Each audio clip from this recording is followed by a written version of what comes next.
চা খেতে তোমরা কে কে পছন্দ করো? আমাদের বাড়িতে তো প্রায় সবাই পছন্দ করে। তাই দেখো এখন বরমশাই রোদে বসে গেছে, মোচার ফুলগুলোকে ছাড়িয়ে দিচ্ছে। দেখো কিভাবে মোচার ফুলটা ছাড়াচ্ছে।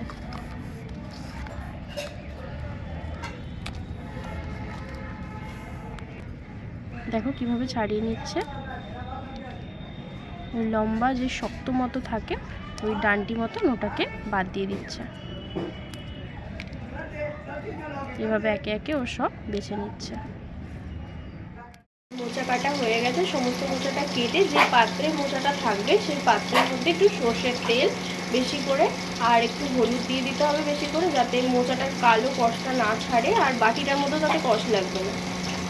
এবার এটাকে ভালো করে পরিষ্কার করে ধুয়ে, কষটা যে কেটে যাবে একটু ভেজানো থাক, আর ভালো করে পরিষ্কার করে ধুয়ে এটা সিদ্ধ বসিয়ে দেবো। তেল গরম হয়ে গেছে, এবার আমরা একে একে জিরে, তেজপাতা, শুকনো লঙ্কা ফোড়ন দিয়ে দিচ্ছি। এদিকে আলু লাল লাল করে ভেজে রাখা রয়েছে নুন হলুদ দিয়ে। এবার পেঁয়াজ কুচি ছাড়া হচ্ছে।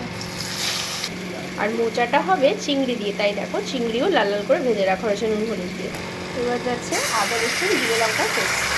এবার টমেটো কুচি দিয়ে দেওয়া হচ্ছে। একটু গোলমরিচের গুঁড়ো যাচ্ছে এর মধ্যে, পরিমাণ মতন হলুদ গুঁড়ো, পরিমাণ মতন লবণ। মশলা আমাদের কষে এসেছে, এবার সিদ্ধ করে রাখা মোচাটা দিয়ে দেওয়া হচ্ছে।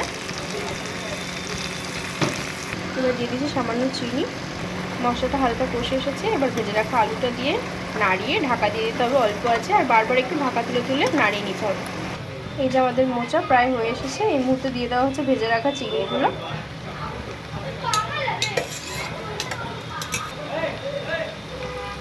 এবার গরম মশলার গুঁড়ো দিয়ে একটু নাড়িয়ে নিলেই নামিয়ে নিলেই রেডি আমাদের মোচা।